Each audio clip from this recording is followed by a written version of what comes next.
Hello বন্ধুরা, আসসালামু আলাইকুম। তো আমি গোশটা দেখেন প্রেসার কুকারে সিদ্ধ করে নিয়েছি। এবার গোশটা কষছি। এটা হলো গরুর মাংস। আমি তো গোশ বলেছি, তো আমার ভিডিওতে অনেকেই দেখে, তো তার জন্য মাংস বলছি। এটা গরুর মাংস, সিনাটা। তো আমি কষাচ্ছি। এবার প্রেসার কুকারে সিদ্ধ করেছি। এটা একটু হাড় করা, প্রেসার কুকারে না সিদ্ধ করলে ভালো খাওয়া যাবে না।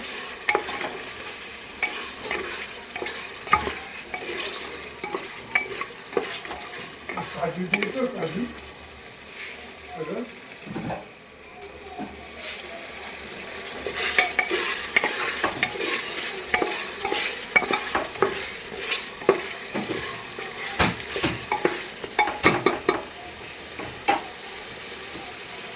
তো বন্ধুরা, আমার কথাটা কেমন হয়েছে কমেন্টে জানাবেন। ভিডিওটা ভালো লাগলে লাইক কমেন্ট শেয়ার করবেন, ফলো দিয়ে পাশে থাকবেন। দেখা হবে পরবর্তী ভিডিওতে বন্ধুরা। খুদা হাফেজ।